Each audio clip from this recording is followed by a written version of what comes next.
दोस्तों नमस्कार, मैं हूं हरकेश कुमार।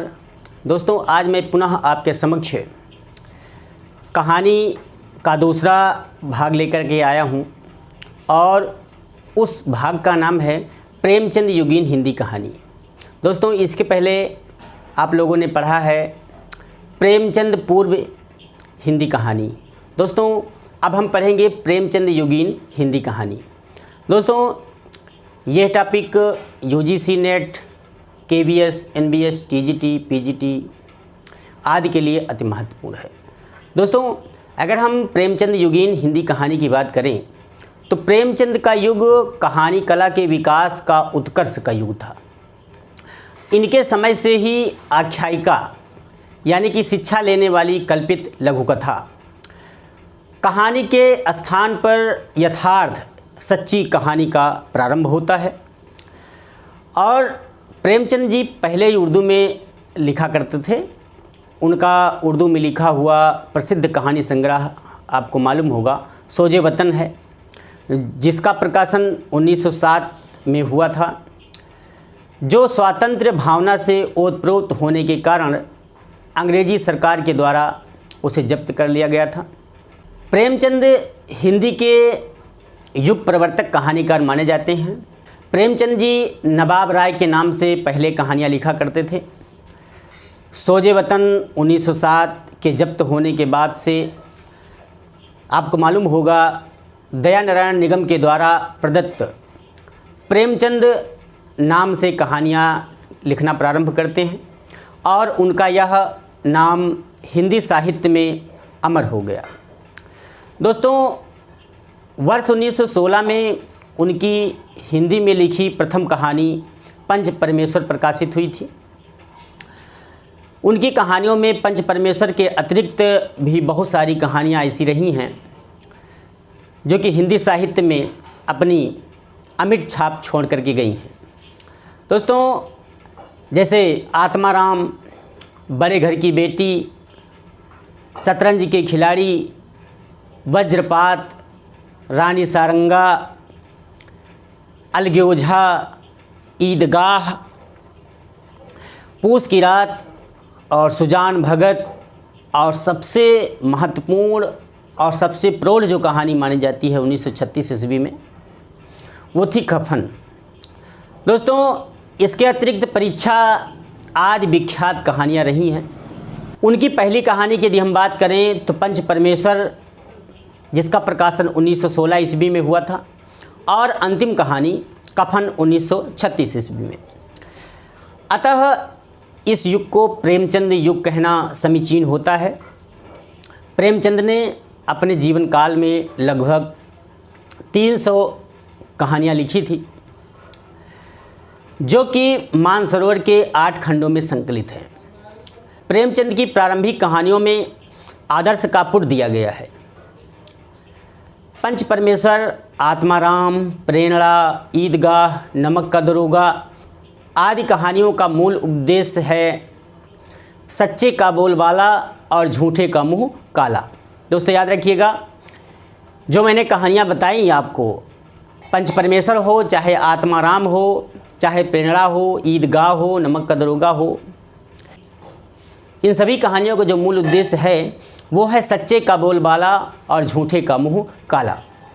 दोस्तों जबकि परवर्ती कहानियाँ यथा पूस की रात और कफन तक आते आते उनका दृष्टिकोण परिवर्तित हो गया था और अब वे जीवन के यथार्थ से जुड़ गए थे। यानी पहले आदर्शवादी कहानियाँ लिखी गई, बाद में इनका जो झुकाव था वो यथार्थवादी कहानियों की तरफ हो गया। तो दोस्तों अब वे जीवन के यथार्थ से जुड़ गए थे। स्पष्ट है कि उनकी पहले की कहानियाँ आदर्शवादी और बाद की कहानियाँ यथार्थवादी थी। जैसे अगर बात करें तो दो बैलों की कथा, जिसका प्रकाशन 1931 ईस्वी में हुआ था, पंच परमेश्वर, बड़े भाई साहब, बड़े घर की बेटी, कफन, पूस की रात, ठाकुर का कुआं। दोस्तों इसमें जो बड़े घर की बेटी है, उस बड़े घर की बेटी का नाम आनंदी है। और दोस्तों जो आपने देखा ठाकुर का कुआं पढ़ा होगा, ठाकुर कुआं वास्तव में बड़ी ही मार्मिक और हृदय विदारक कहानी है।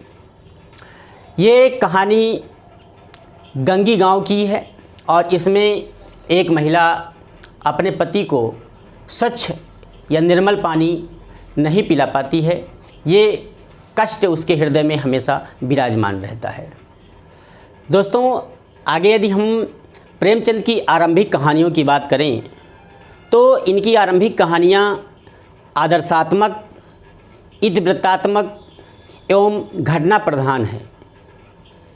इतिवृत्तात्मक का अर्थ यहाँ पर पौराणिक कथाओं से है, क्योंकि जो कहानीकार होता था, उपन्यासकार होता है या होता था, वो सभी पौराणिक कथाओं को आधार बना करके रचनाएं करते थे। तो ऐसे कहानियाँ या उपन्यास या रचनाएं इतिवृत्तात्मक कही जाती हैं। दोस्तों, प्रेमचंद की वे कहानियाँ जिनमें शोषण का विरोध है, एक आक्रोश है, ऐसी द्वितीय चरण की कहानियाँ हैं दोस्तों, जिन्हें विकासवादी काल की कहानियाँ कहा जा सकता है। महाजनी सभ्यता में शोषण का स्वरूप सचमुच कितना भयावह रहा है, इसका सीधा उदाहरण सवा सेर गेहूँ में हमें साफ साफ दिखाई देता है। प्रेमचंद के कथा विकास का जो तीसरा चरण है वो है उत्कर्ष का काल, जिसमें सदगति है। इनकी कहानियों में सदगति है, ईदगाह है, नशा है, कफन है, पूस की रात आदि कहानियों को लिया जा सकता है, जो यथार्थवादी कहानियों के अंतर्गत आती हैं। प्रेमचंद का कथा शिल्प भी उत्तरोत्तर विकास पथ पर अग्रसर रहा। इनकी प्रारंभिक कहानियों यानी कि 1916 से 1930 तक में इतिवृत्तात्मकता अधिक है। यानी कि प्रेमचंद की जो 1916 से 1930 तक की कहानियाँ रही हैं, उनमें इतिवृत्तात्मकता का ज़्यादा पुट दिखाई देता है तथा चरित्र चित्रण की मनोवैज्ञानिकता के आधार पर व्यक्ति के आचरण पर अधिक बल दिया गया है। पंच परमेश्वर इसी कोट में आती है। दोस्तों सन 1930 के बाद की कहानियों में कथानक जो थे वो छोटे एवं संश्लिष्ट होते गए। यदि हम 1930 के पहले की बात करें तो जो कथानक होते थे वो थोड़ा सा बड़े होते थे, लेकिन यहाँ पर क्या हुआ, 1930 की बात की कहानियों में जो कथानक होने लगे वो छोटे होने लगे। दोस्तों, सन 1930 से 1936 तक का जो कालखंड है वो प्रेमचंद की कहानी कला का उत्कर्ष का काल था। इस काल की कहानियों में मनोवैज्ञानिक विश्लेषण एवं जीवन के यथार्थ का चित्रण किया गया है। इस कालखंड की कहानियों में कथानक और घटनाओं को उतना महत्व नहीं दिया गया जितना कहानी की मूल संवेदना को पाठकों तक पहुंचाने की ओर ध्यान दिया गया। कफन और पूस की रात इसी वर्ग की कहानियों में आती हैं। हिंदी कहानी में मनोविज्ञान का प्रवेश कराने का जो श्रेय है वो प्रेमचंद जी को ही जाता है। उन्होंने चरित्र चित्रण में मनोविज्ञान का समावेश किया तथा पात्रों के मनोविश्लेषण पर ध्यान दिया। नशा, मनोवृत्ति, ईदगाह ये मनोवैज्ञानिक कहानियाँ रही हैं। अब दोस्तों हम देख लेते हैं प्रेमचंद्र युग के कुछ महत्वपूर्ण कहानीकार। सबसे पहले नाम चंद्रधर शर्मा गुलेरी जी का आता है।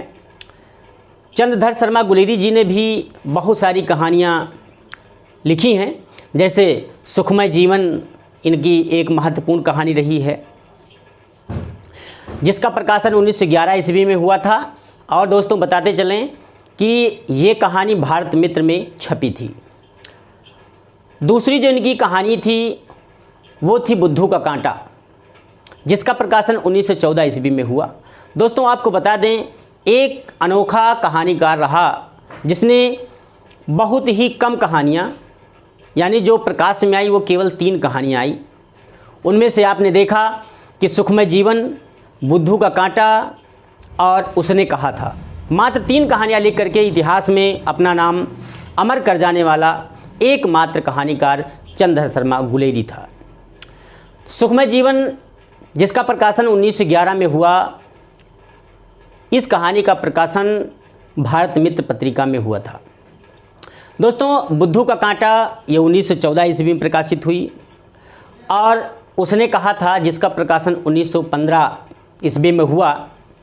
ये जब उस समय विश्व युद्ध चल रहा था, यानी विश्व युद्ध प्रथम 1914 से जो 1918 ईस्वी तक चला, उसके दरमियान लिखी गई दोस्तों प्रथम विश्व युद्ध पर लिखी गई एक अनोखी कहानी है, जिसका मुख्य पात्र लहना सिंह है, सूबेदारनी है। दोस्तों, ये पात्र अपना अहम भूमिका निभाते हैं इस कहानी को पूर्ण करने में। दोस्तों, ये पत्रिका उसने कहा था सरस्वती पत्रिका में छपी थी। दोस्तों, उसने कहा था कहानी जिसका प्रकाशन 1915 में हुआ, इसका प्रकाशन सरस्वती पत्रिका में हुआ था। और दोस्तों, यह प्रथम विश्व युद्ध पर लिखी गई कहानी है और इसकी एक और ख़ासियत है कि ये फ्रेश बैक शैली पर लिखी गई, यानी पूर्वदीप शैली पर लिखी गई कहानी है। इसके पश्चात एक महत्वपूर्ण नाम आता है, वो जयशंकर प्रसाद जी हैं। जयशंकर प्रसाद जी ने भी जितना योगदान नाटकों पर दिया, उससे कहीं ज़्यादा इन्होंने योगदान कहानी में दिया है। जयशंकर प्रसाद जी के कुछ कहानी संग्रह इस प्रकार हैं, जैसे छाया जिसका प्रकाशन 1912 में हुआ था, प्रतिध्वनि 1936, और दोस्तों आकाशदीप जिसका प्रकाशन 1928 ईस्वी में हुआ, आंधी इसका प्रकाशन 1931 में हुआ, और दोस्तों जो पांचवा कहानी संग्रह रहा वो रहा इंद्रजाल, इनका प्रकाशन 1936 ईस्वी में हुआ था। दोस्तों, अब हम बात कर लें वृंदावन लाल वर्मा की। तो वृंदावन लाल वर्मा जी ने भी बहुत ज़्यादा कहानियाँ नहीं लिखी, लेकिन बहुत ही अच्छी कहानियाँ लिखी थी, जैसे शरणागत और कलाकार का दंड। ये प्रेमचंद युग की कहानियाँ हैं। इसके पश्चात नाम आता है आचार्य चतुर्सेन शास्त्री का, जो लिखते हैं अम्बपालिक, प्रबुद्ध, भिक्षुराज, हल्दी घाटी में, और वाणवधू, और दुखवा मैं कासो कहूँ मोर सजनी। दोस्तों, ये महत्वपूर्ण कहानियाँ रही हैं। दुखवा मैं कासो कहूँ मोर सजनी, ये कहानी सेलिमा बेगम का रूपांतरण है दोस्तों, यानी बंगला से हिंदी में ये कहानी आई थी। अब दोस्तों बात कर लें पांडे बेचन शर्मा उग्र की। तो पांडे बेचन शर्मा उग्र जी ने भी बहुत सारी कहानियाँ लिखी। इनमें इनकी प्रमुख जो कहानी थी उसकी माँ। दोस्तों, उसकी माँ के आधार पर एक बहुत बड़े आलोचक रहे हैं जिनका नाम है नंद दुलारे वाजपेयी जी। तो नंद दुलारे वाजपेयी जी ने उग्र को हिंदी का प्रथम राजनीतिक कहानीकार माना था, उसकी माँ के आधार पर। यानी पांडे बेचन शर्मा उग्र की एक प्रमुख कहानी उसकी माँ के आधार पर नंद दुलारे वाजपेयी जी ने पांडे बेचन शर्मा उग्र को हिंदी का प्रथम और राजनीतिक कहानीकार माना है। तो दोस्तों चलते हैं, फिर मिलेंगे हम आपको एक नए वीडियो के साथ। तब तक के लिए नमस्कार, जय हिंद।